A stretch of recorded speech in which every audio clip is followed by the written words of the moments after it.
Greetings, it's time for our monthly monetary creation report and predictions scorecard.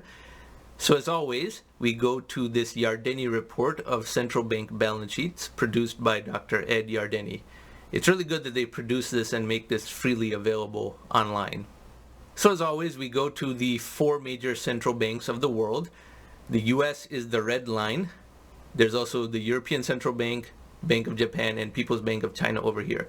Now, from the media, you might be led to believe that the United States is the only country in the world printing so much money because all the people who are opposed to the US Federal Reserve, they say that the money printing by one country, the United States, will make worldwide commodities rise in price. The Federal Reserve is printing too much money, therefore gold will go up.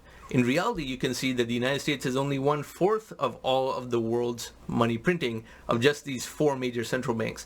There are also a lot of smaller central banks in the world that print money, but these four combined amount to 85 to 90% of all of the world's money printing. So the United States has printed $8.8 trillion, but the European Central Bank has printed $8.9 trillion, and Japan and China have also printed quite a bit. All four are going down somewhat because there is an ongoing unwinding of money printing, which I'll talk about next, which is what they should not do. Quantitative easing has to continue and rise exponentially just to offset technological deflation. But as far as problem number one with the mainstream narrative that is touted by low information people, they act as though the United States is the only country in the world and somehow the money printing by one country makes worldwide price commodities go up in price. But now we go to the next chart, which is the much more important one, a combination of all of those four.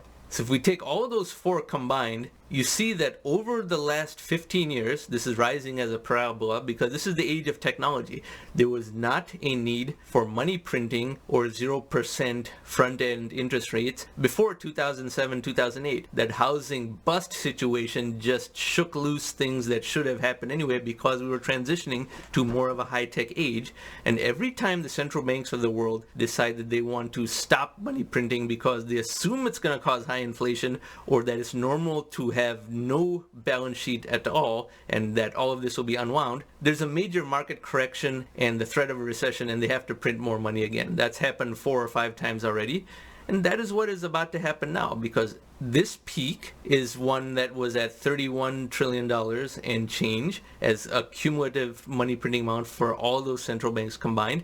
They've already unwound this much. Now, as you can see from this trend line, we are already $4 or $5 trillion behind, and obviously they can't catch up in a single day, even if they were to change their direction, which ideologically they are not ready to do yet because they don't understand why every time they try to do this, it doesn't work. So if they wanted to intercept the trend line in just 2 more years, they would have to print another $10 trillion from this point on. And that's why you will see another printing phase as steep as this one before. Even though this was because of COVID, it merely moved everything back to where it should have been anyway. That's why there's been surprisingly little inflation despite all of this money printing for 12 years, as we will see later in this video in part 2. So this is the absolute amount. What is equally important is the percentage year-over-year rate of gain, because I contend that this type of money printing has to rise 16 to 24% a year just to keep up with technological deflation. That is before we even talk about the other situation, which is that they can no longer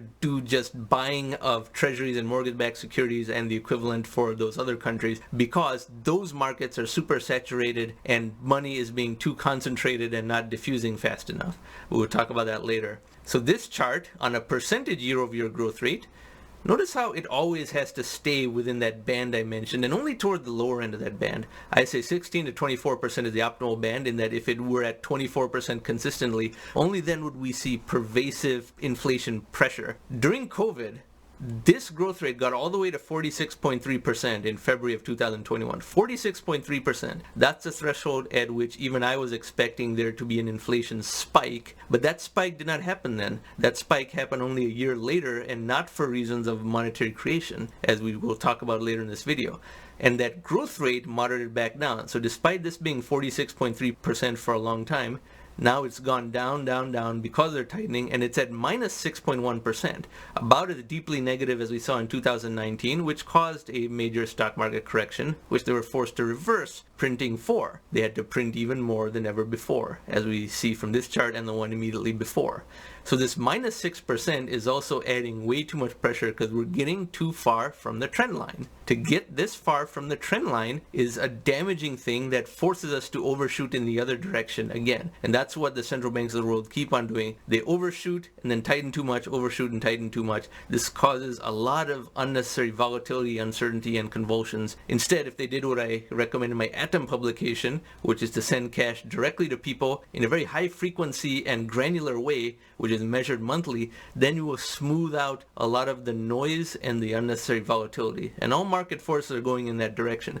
People in the future will be surprised that it took humanity this long to figure this out, but I'm doing what I can with these videos. Hopefully somewhere, somehow more people get on board with this idea because market forces are pushing us in this direction anyway. So this is the year-over-year percentage growth rate, and it needs to find an equilibrium around here, 16 to 24%. And as we saw from the earlier chart, they will have to do $10 trillion more just to be over here in 2 years' time. But now they're moving the opposite direction. They are tightening. So we scroll down. We come to this chart, which gives you an idea about how misguided all the screeching in the US media is. We saw that the US was just 25% of world money printing earlier in this video, but as a percentage of US GDP, it is the joint lowest of the four. The US has printed only 35.7% of its GDP in quantitative easing. The People's Bank of China has done the same. But Europe, the people who are supposedly the most afraid of hyperinflation or printing too much money, they've done twice as much as the US. They are 66.8%. And that is dwarfed by Japan, which has done 4 times as much as the US, 134.4%. Anyone who says US quantitative easing is causing high inflation in the US has to be able to explain how Japan can do 4 times as much quantitative easing in proportion to the size of Japan's economy and not have any inflation. Even the people who falsely claim that the US has hyperinflation right now and that the US government is understating the inflation rate, even those people don't claim Japan has high inflation. But Japan printed 4 times as much money as the US relative to the size of its economy. How can it not have any inflation if their thesis has any merit at all? Well, their thesis doesn't have any merit at all. Because they can't explain that, they don't know what's going on. That's why they're dependent on pretending that the US is the only country in the world, and how US printing money somehow causes the price of worldwide price commodities like gold and oil to go up in price, which is another thing we're going to debunk later in this video. But the fact that Japan could print so much and not have inflation really proves my thesis to be correct, and the mainstream as well as the PhD economist academia premise to be wrong. Because printing is borderless. It only goes into the world total, as we saw a couple of charts up. Only that grand total matters because technology is borderless. It is matched up with technological deflation, therefore it has to be of a certain size to offset technological deflation. And if it exceeded the size, then there would be net inflation, but that's not the problem here. The problem is that they keep unwinding money printing when they're not supposed to do that, especially when inflation is A, not nearly as high as it's made out to be, and B, not because of monetary actions by central banks. It is instead because of Russia's invasion of the Ukraine, which made oil prices go up, which itself was an invasion triggered by the fact that the United States stopped domestic oil and natural gas production, making oil prices rise in the first place, emboldening Russia to do that invasion, make oil prices rise even more. But I've talked about that in prior month videos, and we'll talk about that a little bit more in the second half of this video. But this was the monetary creation chart. And here's the thing. People still think quantitative easing is an aberration that will be undone. Everyone from PhD economists from the topmost institutions, including people who run the Federal Reserve, all the way down to inflation mongering know-nothings who still think that we are on the verge of hyperinflation and have been for the last 20 years. They've predicted, all of these people have predicted about 100 of the last 0 bouts of hyperinflation. So that leads us to part 2 of this video, which is assessing where world inflation is on a multidimensional basis. So we continue to part 2. It is time for our monthly inflation scorecard update. And if you're new here, I have created a multi-dimensional approach to measuring inflation because the media of the world, and certainly in the United States, has a vested interest in frightening people and making people believe that inflation is much higher than it really is and has been high for much longer than it has actually been high for. And the reality is we are living in an age of technological deflation, and quantitative easing has to go on forever and rise exponentially just to offset technological deflation. And no, inflation is not high. And I have a tremendous amount of quantitative justification for that. So don't listen to the hyperinflation scaremongers. They have predicted exactly 0 of the last 100 bouts of hyperinflation. So here's my scorecard, which I've described in a lot of earlier videos. The first metric is the 10-year compounded annual growth rate of the US CPI. A 10-year window matters to smooth out the volatility. There are periods when inflation is higher than trend, such as now, and periods when it is lower than trend, and you need a long but moving window to get an accurate assessment of structural inflation. Then we have the Goldman Sachs Commodity Index, which I think is the most important measurement of the three because A, it is worldwide, B, it is unriggable because it is comprised of freely traded commodities such as oil, gold, and natural gas. Some people claim that the US CPI is rigged. It's actually not, and I can prove that it is not rigged and have proved it in other videos here. But the Goldman Sachs Commodity Index is truly an indisputable metric, especially since commodity prices are the purest form of inflation. Service prices are a bit nebulous because service price inflation also comprises wage gains for the people providing the services. So it's a bit more questionable about when service price inflation is actually a negative versus not. But with commodities, that's not the case. So we take the Goldman Sachs Commodity Index, also 10-year compound annual growth rate for uniformity. And then the third metric is the 10-year US Treasury Yield, because this is an expectation of long-term inflation. It is also a function of mortgage rates and therefore the condition of the housing market and whether we can expect a housing bust or not. So these are the three metrics, and I say inflation is higher than optimal when all three of these measurements are above 3%. Optimal inflation is 3%. When inflation is too low, that's actually not optimal because then you're suffering from deflation. Deflation is worse than a cruising speed of inflation, as explained in this video up here in the upper right-hand corner. So I would consider all three of these measurements being 3% as optimal. Higher than this would start to become problematic, but being too much lower than this is also problematic. Anyone who thinks deflation is good and moderate inflation is very bad really doesn't know what they're talking about. And you should see that video that I just spoke about earlier. So now we go to the first measurement, which is the US CPI. So this is the BLS.gov website. So we go to CPI over here.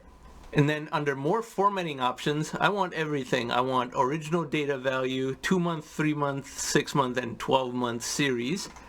Retrieve data.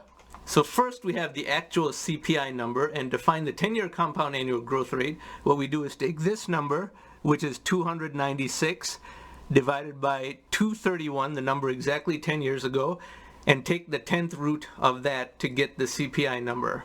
So in the calculator, we take 296 divided by 231, 1.28, so 28% inflation over 10 years. To find the compound annual growth rate each year over that 10-year period, we take the 10th root of that. So x to the y power, 0.1, 10th root of that, 1.025, so minus 1 and multiply by 100.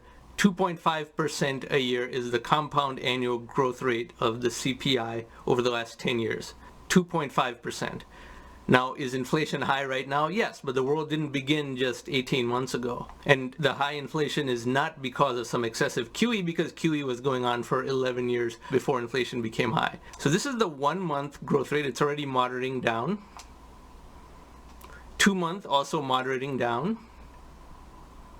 3-month also moderating down. 6 months starting to dip down, but not that much.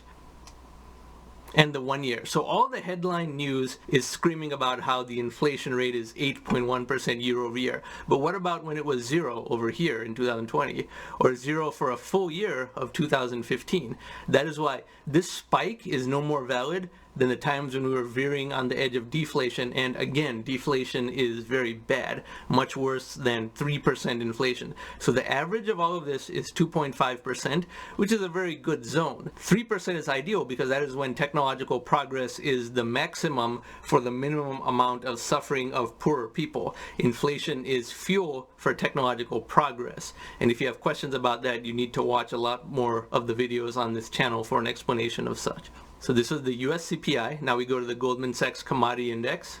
This is the website for the Goldman Sachs Commodity Index from Standard & Poor's. The links for all this will be in the description box below, of course. So 10 years selected over here, minus 0.52%. It is in deflation. Oil prices spiked a little bit because of Russia's invasion of Ukraine, but the technological adaptations around that and the demand destruction is very fast because these processes move much faster than they did when we had prior oil spikes, which was 1974 to 1981, as well as 2007 to 2014. So this is in deflation again, and we are reaching a point at which almost no amount of quantitative easing can cause commodity price inflation. Now, this is only one of the three metrics of inflation measurement, but commodity prices are something that the atom, the technonomic medium of the world, is close to all but crushing. And while we're not quite there yet, we will soon be at a point where an unlimited amount of money printing cannot cause commodity price inflation. It could cause inflation in other things, but it cannot cause commodity price inflation in this index, which is comprised of gold, oil, natural gas, silver, palladium, soybeans, corn, all types of other commodities. So this is the Goldman Sachs Commodity Index.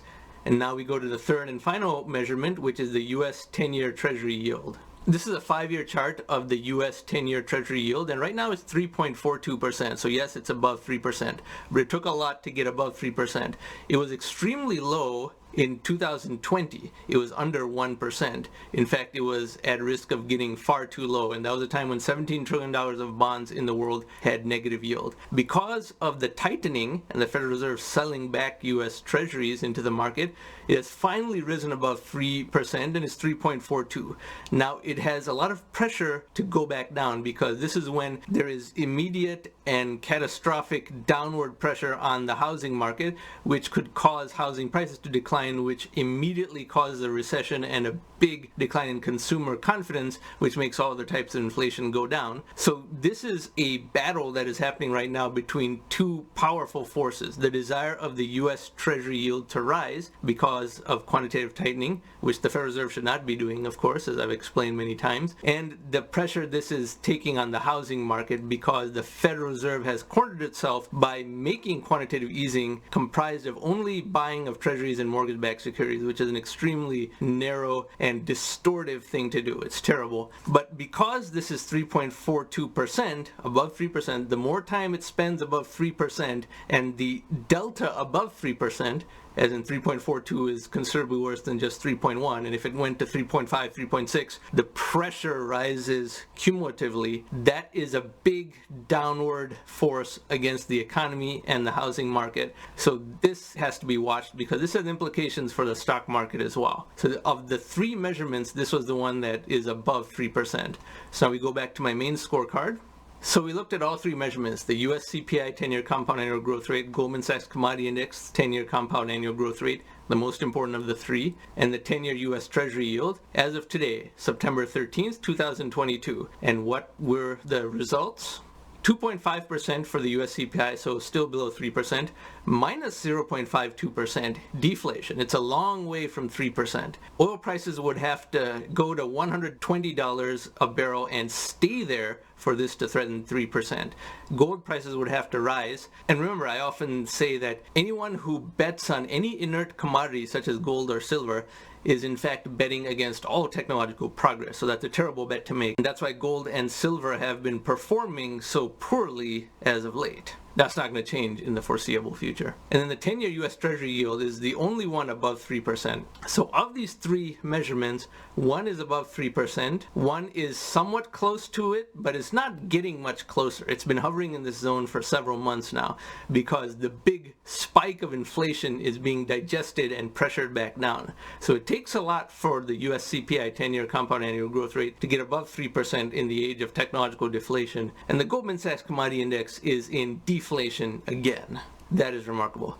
So no, inflation is not high. It's not even high enough to be optimal. Believe it or not, contrary to the narrative that everyone is scaring you about in the media, these three measurements are not all above 3%, which is the only time at which we can say that the amount of inflation is higher than optimal. And even then, it may or may not be because of quantitative easing. It could be because of government mismanagement.